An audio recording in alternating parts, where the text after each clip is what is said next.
السلام علیکم ورحمۃ اللہ وبرکاتہ۔ بسم اللہ الرحمن الرحیم۔ میری 3 بیٹیاں تھیں، ایک بیٹا تھا۔ بیٹے کے حوالے سے بہت خواب دیکھے تھے، مگر غربت کی وجہ سے پریشان ہو کر بیٹھا تھا۔ ایک روز مالک مکان غصے سے گھر آیا۔ 3 ماہ کا کرایہ رہتا تھا۔ بیٹی کو کہا چائے بنا کر لاؤ۔ جیسے مالک مکان نے بیٹی کو دیکھا، اس کی رال ٹپکنے لگی، ایک دم لہجے میں شہد گھل گیا۔ میں حیران ہو گیا، دماغ میں شیطانی منصوبہ آیا۔ میری لاٹری کی ٹکٹ تو میری بیٹیاں۔ میں ایک غریب آدمی تھا، لیکن میرے خواب بہت بڑے تھے۔ میں اپنے بیٹے کو ڈاکٹر بنانا چاہتا تھا۔ میں ہر شام مزدوری سے واپس لوٹ کر اپنے بیٹے کے سر پر ہاتھ پھیرتا تھا اور کہتا تھا کہ بیٹا، ایک دن ڈاکٹر بن کر اور سفید کوٹ پہن کر گاؤں آؤ گے اور گاؤں والے تمہیں دیکھ دیکھ کر فخر کریں گے۔ چونکہ میں مزدوری کرتا تھا، اس وجہ سے صرف گھر کا گزارا چل پاتا تھا، لیکن میرے پاس پیسے نہ تھے۔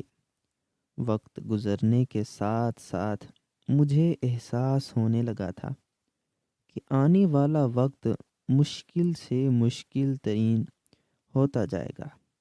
میرا گھر گاؤں کے ایک کونے پر تھا۔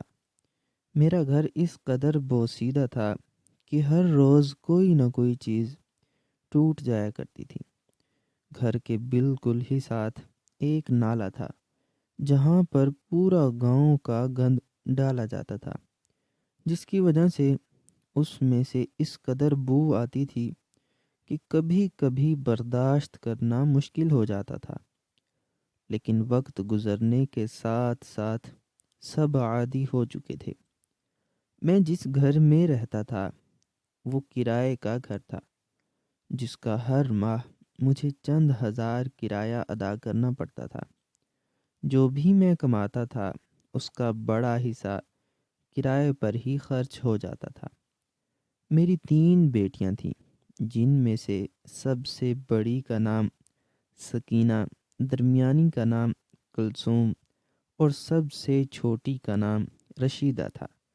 شروع میں میری بیوی گھر کے خرچے پورے نہ ہونے کی وجہ سے شکوہ کرتی تھی، لیکن وقت گزرنے کے ساتھ ساتھ اس نے شکوہ کرنا مکمل طور پر بند کر دیا تھا، کیونکہ وہ عادی ہو چکی تھی۔ میری سب سے بڑی بیٹی سارا دن گھر کے کاموں میں لگی رہتی تھی، باقی 2 صرف کھیلتی رہتی تھیں۔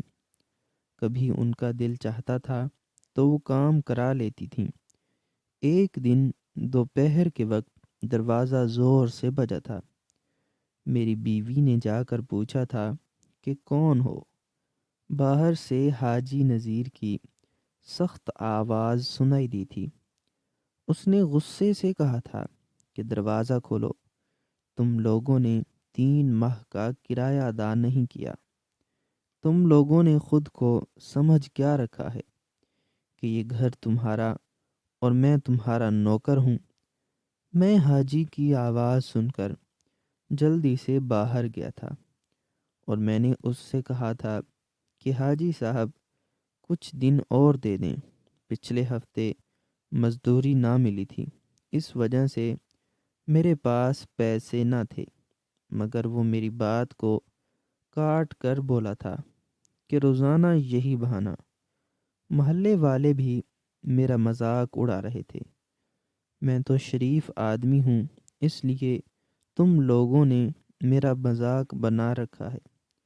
میں سر جھکا کر حاجی کی باتیں سن رہا تھا۔ سن تو میری بیوی بھی پردے کے پیچھے رہی تھی، لیکن اس نے بھی شرمندگی کے مارے اپنے سر کو جھکا رکھا تھا۔ کبھی کبھار غربت انسان کو اس قدر مجبور کر دیتی ہے کہ انسان میں سر اٹھا کر بات کرنے کی بھی ہمت نہیں بچتی۔ سکینہ نے حاجی کو دیکھتے ہی مجھ سے پوچھا تھا کہ ابا چائے بنا لاؤں؟ میں نے اس بات میں سر ہلا دیا تھا تاکہ حاجی کا غصہ ٹھنڈا ہو جائے۔ سکینہ نے چائے بنا کر حاجی کے سامنے رکھی تھی تو وہی لمحہ تھا جس نے سب کی زندگیوں کو بدل کر رکھا تھا۔ حاجی کی نظریں سکینہ پر ٹھہر گئی تھیں۔ اگرچہ سکینہ زیادہ خوبصورت بھی نہ تھی، لیکن پھر بھی وہ حاجی کو پسند آ گئی تھی۔ اس کا غصہ سکینہ کو دیکھتے ہی ایک لمحے میں بیٹھ گیا تھا۔ اس نے میٹھے لہجے میں مجھ سے کہا تھا کہ ماشاء اللہ، تمہاری بیٹی تو بہت تمیزدار ہے۔ آج کل کے زمانے میں ایسی لڑکیاں کہاں ملتی ہیں؟ میں نے حیرت سے اس کی جانب دیکھا تھا، لیکن میں اس کی بات کو سمجھ تو چکا تھا۔ میرے دل میں ایک چبھن ہوئی تھی، لیکن میں نے پھر بھی خاموشی اختیار کر لی تھی۔ اس لمحے شیطان نے بھی مجھے ورغلانا شروع کر دیا تھا کہ ہو سکتا ہے کہ تمہاری قسمت سکینہ کی وجہ سے کھل جائے اور تمہارا بیٹا بھی ان لوگوں کی مدد سے ڈاکٹر بن جائے۔ میں نے فوراً ہی خود کو سوچوں سے نکالا تھا اور میں حاجی کی جانب متوجہ ہوا تھا۔ وہ ابھی بھی اس راستے کی جانب دیکھ رہا تھا جس طرف سکینہ گئی تھی۔ میں حیران رہ گیا تھا۔ حاجی اٹھ کر تھوڑی ہی دیر کے بعد چلا گیا تھا، جس کی وجہ سے مجھے بہت زیادہ حیرت ہوئی تھی۔ اگلے ہی دن اسی وقت پر حاجی دوبارہ آ گیا تھا۔ اس نے مجھ سے کہا تھا کہ میں تم لوگوں کی مدد کرنا چاہتا ہوں۔ میں تمہیں غریب سے امیر بنا دوں گا اور تمہارے بیٹے کا خرچ بھی میں اٹھاؤں گا اور اسے ڈاکٹر بھی بناؤں گا۔ میں اس کی بات سن کر خوش ہو گیا تھا، کیونکہ میں بھی یہی چاہتا تھا کہ میں جلد از جلد امیر بن جاؤں۔ حاجی کے جانے کے بعد میں نے اپنی بیوی کو سب کچھ بتا دیا تھا، اور میں نے اس سے کہا تھا کہ حاجی کب سے اتنا نیک بن گیا، کیونکہ وہ پہلے بالکل بھی ایسا نہ تھا۔ میری بیوی نے مجھ سے کہا تھا کہ اللہ تعالیٰ نے اس کے دل میں ہمارے لیے رحم ڈال دیا ہے، اس لیے وہ ایسا بن چکا ہے۔ رات کو بجلی کے جانے کے بعد سب گہری نیند سے اٹھ بیٹھے تھے اور میری بیٹیوں نے آپس میں باتیں کرنا شروع کر دیا تھا۔ میں نے سکینہ کو تکنا شروع کر دیا تھا۔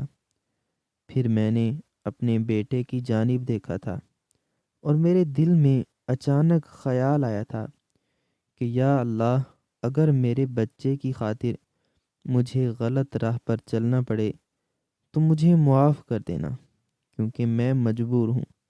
میں اپنے بیٹے کے تمام خوابوں کو پورا کرنا چاہتا تھا۔ اگلی صبح حاجی پھر آ گیا تھا۔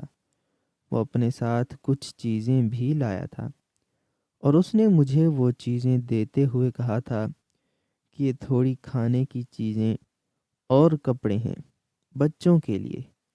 میں نے ہچکچاتے ہوئے ان چیزوں کو لے لیا۔ حاجی نے سکینہ کی جانب دیکھتے ہوئے کہا تھا کہ بیٹی، میری بیوی کی طبیعت صحیح نہیں رہتی، جس کی وجہ سے وہ گھر کے کام بھی نہیں کر پاتی، تو تھوڑی دیر کے لیے میرے گھر آ جایا کرو۔ اس وجہ سے تمہارے والد کا بوجھ بھی ہلکا ہو جائے گا۔ سکینہ نے سہم کر میری جانب دیکھا تھا۔ میری بیوی نے اپنے منہ سے کچھ بولنا چاہا تھا، لیکن میں نے اشارہ کر کے اسے منع کر دیا تھا، کیونکہ میں چاہتا تھا کہ سکینہ اس کے گھر جا کر کام کرے۔ میں نے اس سے کہا تھا کہ میں سوچ کر بتاؤں گا۔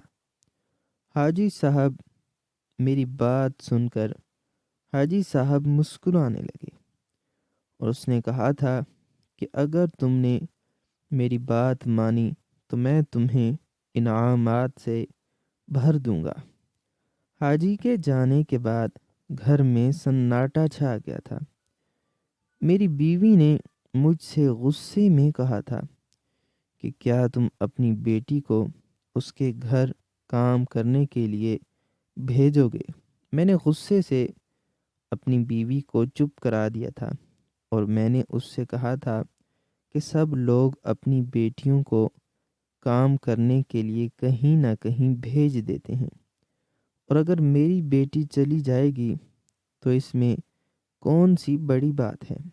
میری بیٹی سکینہ نے ہمیں دونوں میاں بیوی کی باتیں سن کر کہا تھا کہ ابا، اگر میں چلی جاؤں گی تو بھائی کے لیے دوا کے ساتھ ساتھ کچھ کھانے پینے کے پیسے بھی مل جائیں گے۔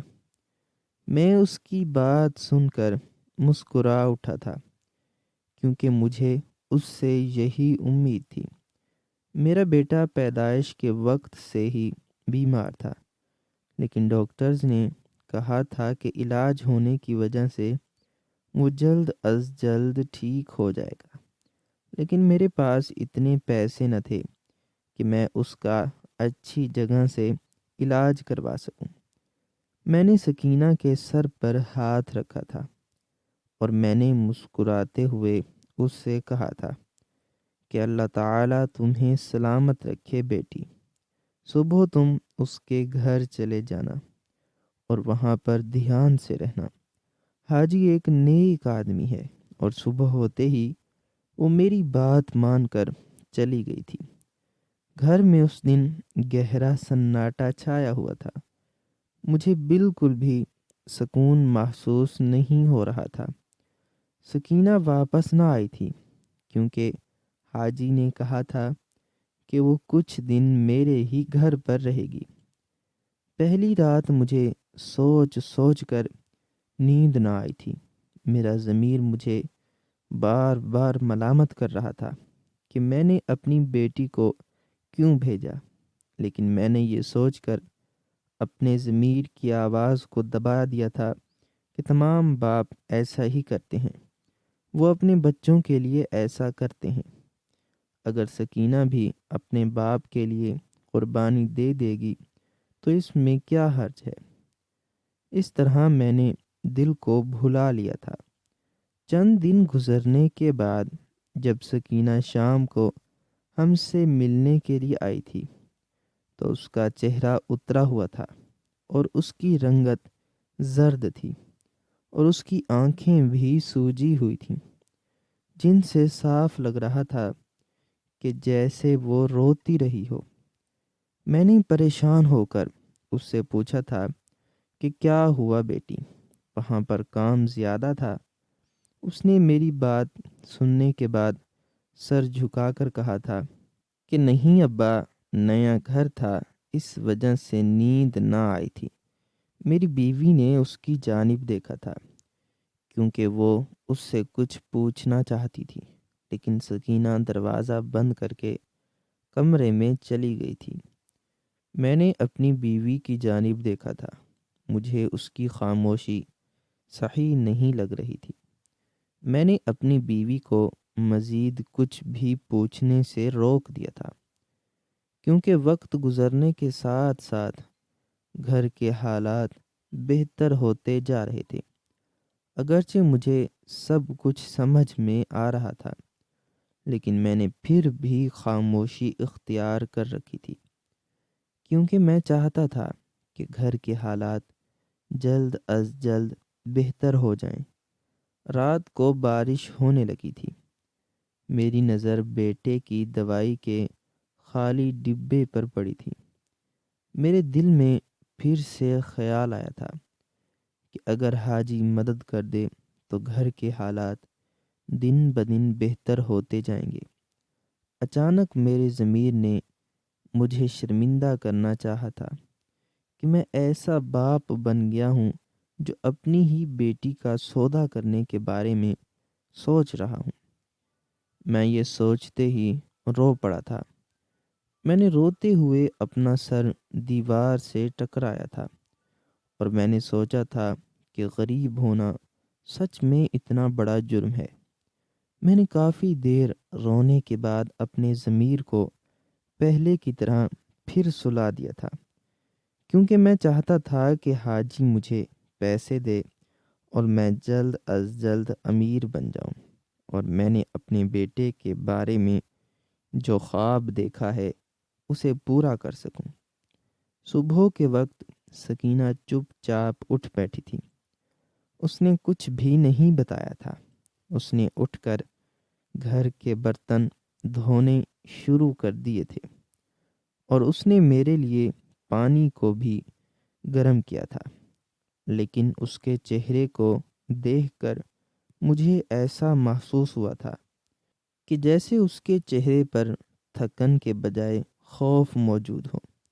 لیکن کس چیز کا خوف، یہ سوچ سوچ کر میں بہت زیادہ پریشان ہو گیا تھا۔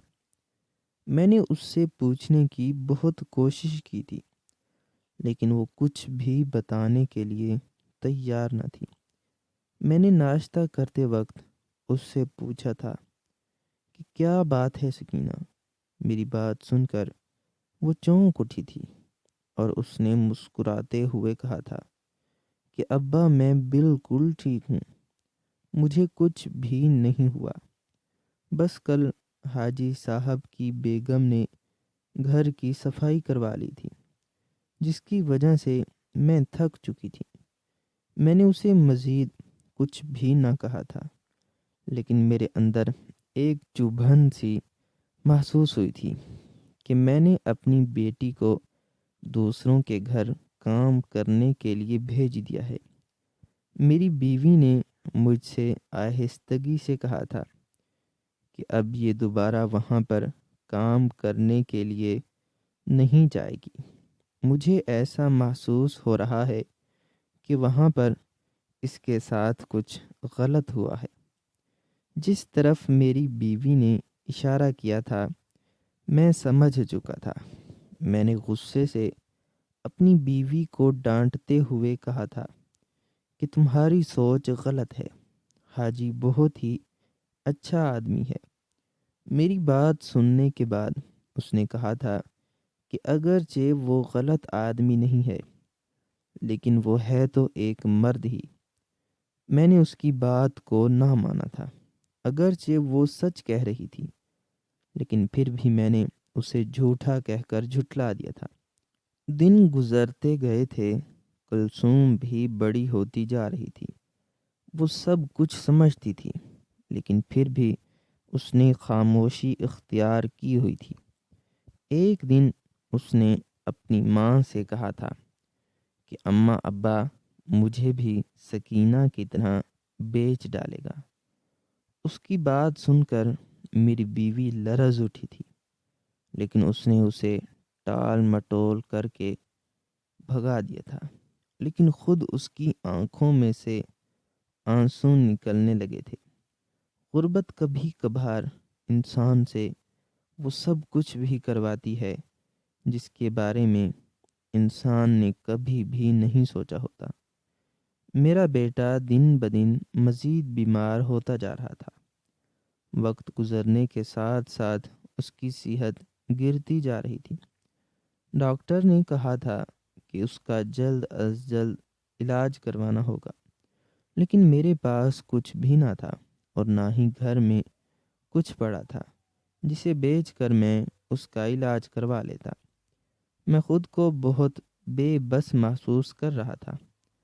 کچھ ہی دنوں کے بعد میں نے محلے کی چند عورتوں کو گلی میں بات کرتے ہوئے سنا تھا۔ وہ کہہ رہی تھیں کہ حاجی صاحب کے گھر میں کام کرنے والی اب نہیں آتی۔ جب میں گھر واپس آیا تھا تو سکینہ بھی وہاں پر ہی موجود تھی۔ میں نے اس سے پوچھا تھا کہ تم اب حاجی کے گھر کام کرنے کے لیے کیوں نہیں جاتی؟ تو اس نے سر جھکا کر مجھے جواب دیا تھا کہ میرا وہاں پر کام کرنے کا دل نہیں کرتا، اس لیے میں وہاں پر کام کرنے کے لیے نہیں جانا چاہتی۔ میں نے اس کی بات کو سننے کے بعد کہا تھا کہ کیوں انہوں نے تمہیں کچھ کہا ہے؟ میری بات کو سننے کے بعد وہ چپ رہی تھی، اور اس کی چپ نے مجھے بہت کچھ سوچنے پر مجبور کر دیا تھا۔ میرے دل میں سے ایک چیخ نکلی تھی، لیکن میری زبان بالکل ہی خاموش تھی۔ میرے بیٹی کی حالت دن بدن مزید بگڑتی جا رہی تھی۔ مجھے سمجھ میں نہیں آ رہا تھا کہ میں کیا کروں۔ میں اپنے بیٹے کو بیماری کی حالت میں یوں مرنے کے لیے نہیں چھوڑ سکتا تھا، اور نہ ہی میں اسے مرتے ہوئے اپنی آنکھوں سے دیکھ سکتا تھا، کیونکہ وہی میری نسل کو آگے چلا سکتا تھا۔ وہی میرے بڑھاپے کا سہارا تھا۔ میں نے کافی جگہوں پر کام تلاش کرنے کی کوشش کی تھی، لیکن پھر بھی کوئی بھی کام نہ ملا تھا۔ میں نے کچھ لوگوں سے ادھار بھی مانگنے کی کوشش کی تھی، لیکن کوئی بھی مجھے ادھار دینے کے لیے تیار نہ تھا۔ مجھے کچھ بھی سمجھ میں نہیں آ رہا تھا کہ میں کیا کروں۔ میں نے حاجی کے گھر مدد مانگنے کے لیے جانے کا فیصلہ کر لیا تھا۔ جب میں اس کے گھر پہنچا تھا تو اس کے چوکیدار سے مجھے معلوم ہو پایا تھا کہ وہ کہیں پر کام کے سلسلے میں گیا ہوا ہے۔ میں نے گھر کے اندر جھانک کر دیکھا تھا تو مجھے وہاں پر سکینہ کے جوتے دکھائی دیے تھے۔ میں کانپ کر رہ گیا تھا۔ میں گھر کے اندر جانا چاہتا تھا، لیکن چوکیدار نے مجھے اندر داخل ہونے سے منع کر دیا تھا۔ جب میں گھر واپس آیا تھا تو سکینہ وہاں پر موجود نہ تھی۔ میں نے اسے ڈھونڈنے کی بہت کوشش کی تھی، لیکن وہ پھر بھی مجھے نہ ملی تھی، کیونکہ وہ دراصل موجود ہی نہ تھی۔ میں نے پورا محلہ چھان مارا تھا کہ پھر بھی وہ نہ ملی تھی۔ جیسے جیسے اندھیرا چھاتا جا رہا تھا، ویسے میرا دل بھی بیٹھتا جا رہا تھا۔ میں نے پولیس اسٹیشن میں بھی رپورٹ درج کرا دی تھی۔ ایک پولیس والے نے مجھ سے پوچھا تھا کہ تمہاری بیٹی کب سے لاپتہ ہے؟ میں نے اسے کہا تھا کہ صرف چند گھنٹے ہی گزرے ہیں۔ وہ طنزیہ بولا تھا کہ ہو سکتا ہے کہ وہ خود ہی گھر سے بھاگ نکلی ہو۔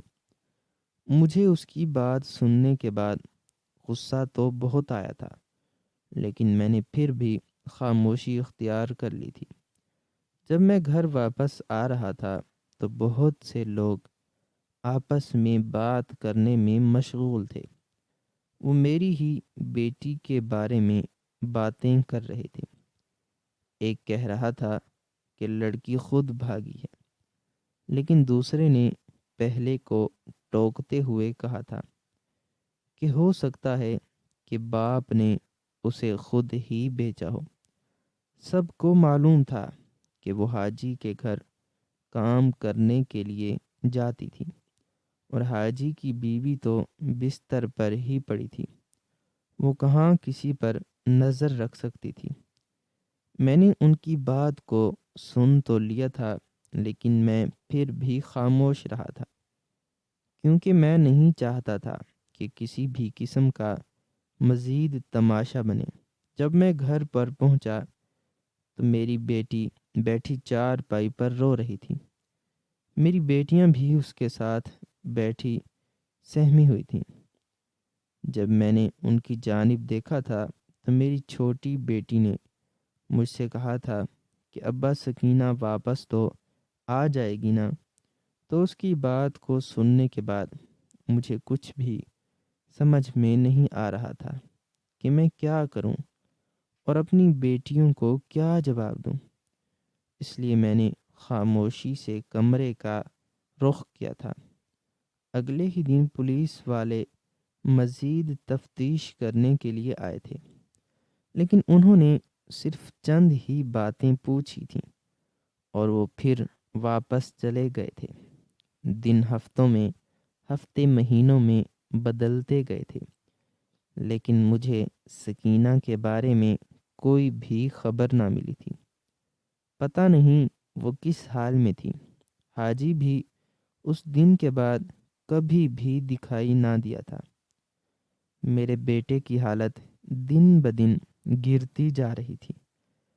ایک شام میرا بیٹا کانپتے ہوئے میرے پاس آیا تھا اور اس نے مجھ سے کہا تھا کہ ابا، سکینہ کبھی واپس تو آ جائے گی۔ اس کی بات سن کر میری آنکھوں میں سے آنسو بہنے لگے تھے۔ میری نظر ہر وقت دروازے پر ہی ٹکی رہتی تھی، کیونکہ مجھے امید تھی کہ وہ ایک نہ ایک دن واپس تو آ کر ہی رہے گی۔ کبھی کبھار جب میں رات کو کسی کے چلنے کی آواز سنتا تھا تو مجھے ایسا محسوس ہوتا تھا کہ وہ آواز سکینہ کی ہے، لیکن پھر کوئی اور ہی نکلتا تھا۔ میرے دل میں صرف ایک ہی سوال اٹھتا تھا کہ سکینہ اپنی مرضی سے گھر چھوڑ کر گئی تھی یا اس کے ساتھ کسی بھی قسم کی زبردستی کی گئی تھی۔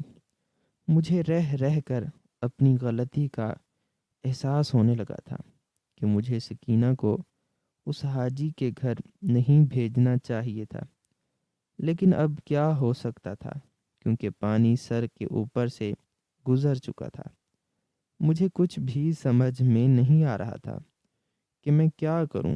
میں نے اپنی پوری کوشش کی تھی کہ میں سکینہ کو ڈھونڈ سکوں، لیکن پھر بھی وہ مجھے کہیں پر بھی نہ ملی تھی، جس کی وجہ سے میرا پریشانی سے برا حال تھا۔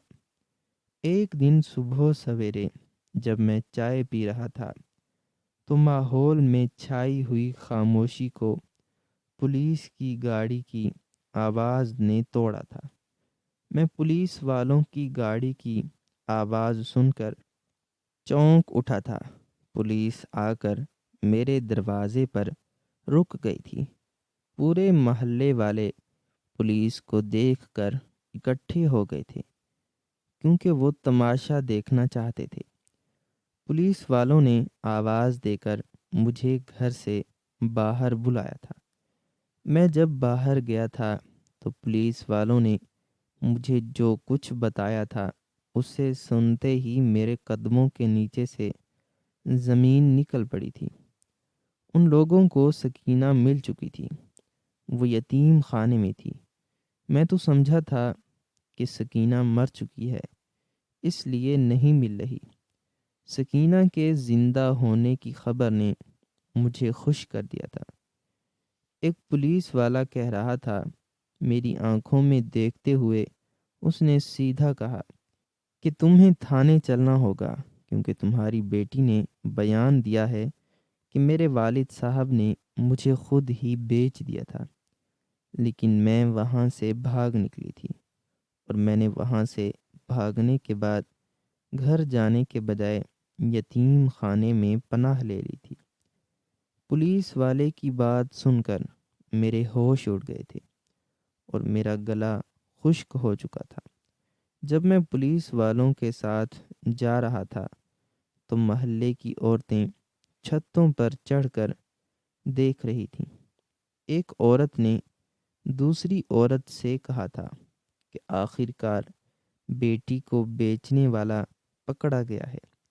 جب میں پولیس والوں کے ساتھ جا رہا تھا، میری بیوی دروازے کے ساتھ بیٹھی رو رہی تھی اور کہہ رہی تھی کہ میں نے تمہیں روکنے کی بہت کوشش کی تھی، لیکن تم میری بات سننے کے لیے بالکل ہی تیار نہ تھے۔ مجھے اپنی غلطی کا احساس شدت سے ہونے لگا تھا۔ اس دن مجھے اس قدر شرمندگی ہو رہی تھی کہ میں کسی سے بھی آنکھیں ملا کر بات نہیں کر سکتا تھا۔ جب میں پولیس اسٹیشن پہنچا تھا تو وہاں پر ماحول مجھے سخت محسوس ہوا تھا۔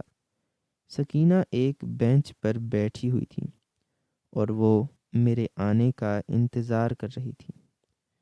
مجھے پولیس والوں کے ساتھ آتے ہوئے دیکھ کر وہ کھڑی ہو گئی تھی، لیکن اس کی نگاہوں میں میرے لیے نفرت صاف دکھائی دے رہی تھی۔ آفیسر نے مجھے اپنے سامنے بٹھایا تھا اور اس نے سکینہ سے کہا تھا کہ بیٹی سب کچھ دوبارہ بتاؤ، اور پولیس آفیسر کے کہنے پر سکینہ نے جو کچھ بتایا تھا اسے سنتے ہی میرے قدموں کے نیچے سے زمین نکل پڑی تھی۔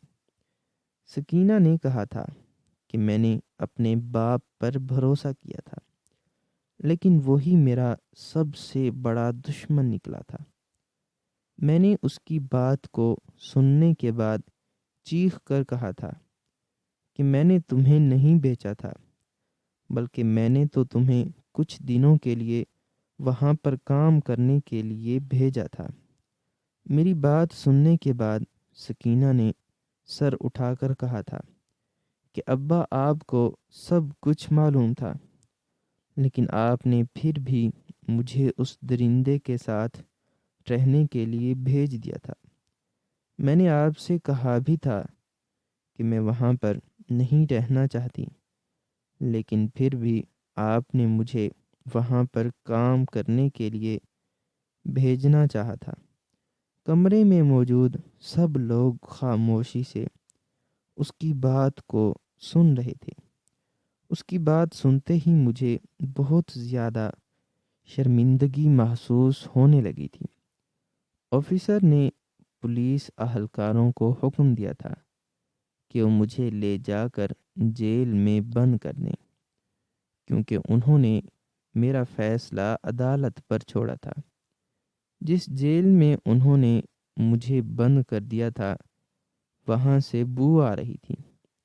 میں نے زمین پر بیٹھ کر دونوں ہاتھوں سے سر کو تھام لیا تھا۔ میں نے غلطی کی تھی، لیکن میں اپنی بیٹی کو بیچنا نہیں چاہتا تھا، اور نہ ہی میں نے اسے بیچا تھا۔ وہ اپنی ہی مرضی سے گئی تھی۔ میں اسے دوسری مرتبہ بھیجنا تو چاہتا تھا۔ سامنے ہی لوہے کی سلاخوں کے پیچھے بیٹھا ہوا بوڑھا میری بات سن کر ہنس پڑا تھا، اور اس نے کہا تھا کہ کون اپنی غلطی کو مانتا ہے؟ سب یہی کہتے ہیں کہ ہم سے مجبوری میں ہوا تھا۔ میں اس کی بات سن کر دھنگ رہ گیا تھا، کیونکہ وہ بالکل ہی سچ بول رہا تھا۔ رات بھر پریشانی کی وجہ سے مجھے نیند نہ آئی تھی۔ میں نے سونے کی بہت کوشش کی تھی، لیکن جب بھی میں اپنی آنکھوں کو بند کرتا تھا میری آنکھوں کے سامنے سکینہ اور میرے بیٹے کا چہرہ گھومنے لگتا تھا۔ مجھے شدت سے احساس ہونے لگا تھا کہ مجھے اپنے بیٹے کے لیے اوقات سے بڑھ کر اونچے خواب نہیں دیکھنے چاہیے تھے۔ اس لیے تو سیانے کہتے ہیں کہ اپنی چادر کو دیکھ کر اپنے پاؤں پھیلانے چاہیے۔ اگلے ہی دن ایک پولیس اہلکار نے مجھ سے کہا تھا کہ آج تمہیں عدالت میں جانا ہے، اس لیے تم تیار رہنا۔ جج نے سکینہ سے پوچھا تھا کہ تم کس وجہ سے گھر سے بھاگ کر گئی تھی، تو اس نے کہا تھا کہ اپنے ہی باپ کی وجہ سے۔ میں نے بے اختیار جج صاحب سے کہا تھا کہ یہ جھوٹ بول رہی ہے، یہ وہاں پر جانے کے لیے خود ہی تیار ہوئی تھی۔ عدالت میں موجود لوگ میری بات سننے کے بعد آپس میں سرگوشیاں کرنے لگے تھے۔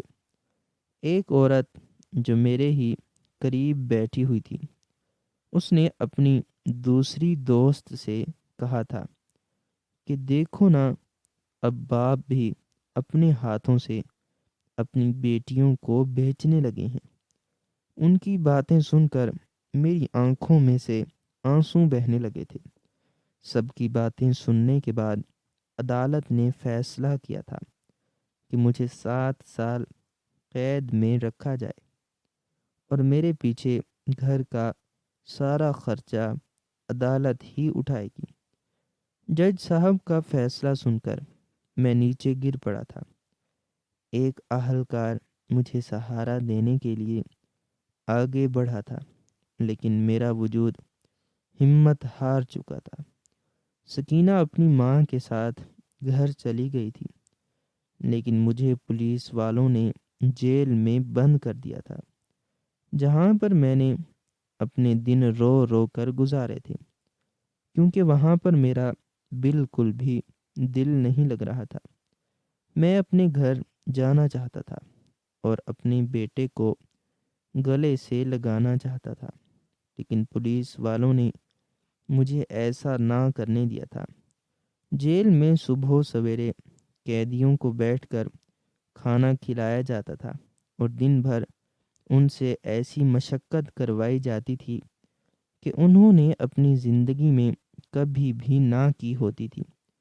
مجھے وہاں پر سب قیدیوں کے کپڑے دھونے کا حکم دیا گیا تھا، جس کی وجہ سے چند ہی دنوں کے اندر میرے ہاتھ زخمی ہو گئے تھے۔ ایک دن ایک پولیس اہلکار نے مجھے وہ خبر دی تھی کہ جسے سن کر میں بالکل ہی ٹوٹ کر رہ گیا تھا۔ میرا بیٹا مر چکا تھا، جس کی وجہ سے میں نے اپنی بیٹی کو خود اپنے ہی ہاتھوں سے بھائی کے لیے قربانی دینے کے لیے بھیجا تھا۔ میں نے اپنے بیٹے کی موت کی خبر کو سن کر اسی وقت چیخ ماری تھی۔ میں نے آسمان کی جانب دیکھ کر کہا تھا کہ یا اللہ، یہ میری سب سے بڑی سزا ہے، مجھے بھی میرے بیٹے کی طرح موت دے دے، کیونکہ میں اس کے بغیر نہیں رہ سکتا۔ تمام قیدی حیرت سے میری جانب دیکھ رہے تھے، کیونکہ انہوں نے ہجوم میں مجھے پہلی مرتبہ روتے ہوئے دیکھا تھا۔ میں نے پولیس والوں کے آگے ہاتھ جوڑے تھے کہ وہ مجھے اپنے بیٹے کا چہرہ دیکھنے کے لیے آخری مرتبہ جانے دیں، تو انہوں نے مجھ پر ترس کھا کر مجھے جانے کی اجازت دے دی تھی، لیکن انہوں نے میرے ساتھ 2 پولیس والوں کو بھی بھیجا تھا اور ان لوگوں نے مجھے ہتھ کڑیوں سے باندھ دیا تھا۔ جب میں گھر پہنچا تھا تو وہاں پر بہت سے لوگ جمع تھے۔ مجھے پولیس والوں کے ساتھ آتے ہوئے دیکھ کر میری بیوی نے بھاگتے ہوئے مجھے گلے سے لگا لیا تھا، لیکن میری بیٹیوں نے مجھ سے اپنا رخ موڑ لیا تھا، کیونکہ وہ مجھے معاف نہیں کرنا چاہتی تھیں۔ جب میں نے اپنے بیٹے کو دیکھا تھا تو میں رو پڑا تھا۔ لوگ مجھے حیرت سے تک رہے تھے۔ چند ہی منٹ وہاں پر گزارنے کے بعد پولیس والے مجھے وہاں سے لے آئے تھے۔ میں نے ان سے کہا بھی تھا کہ میں اپنے بیٹے کے جنازے کو کاندھا دینا چاہتا ہوں، لیکن انہوں نے میری بات کو نہ مانا تھا۔ میں وہ بد نصیب باپ تھا جو اپنے ہی اکلوتے بیٹے کو اس کے آخری وقت میں کاندھا بھی نہ دے پایا تھا۔ جب میں جیل میں پہنچا تھا تو میں پھوٹ پھوٹ کر رو پڑا تھا۔ دور سے اذان کی آواز گونجی تھی۔ میں نے روتے ہوئے اپنے سر کو سجدے میں جھکا لیا تھا، کیونکہ میں اللہ تعالیٰ سے اپنی غلطیوں کی معافی مانگنا چاہتا تھا۔ میں نے رو رو کر اللہ تعالیٰ سے اپنے گناہوں کی معافی مانگنا شروع کر دی تھی، اور مجھے پورا یقین تھا کہ ایک نہ ایک دن اللہ تعالیٰ مجھے معاف کر دے گا اور میرے گھر والے بھی مجھے معاف کر دیں گے۔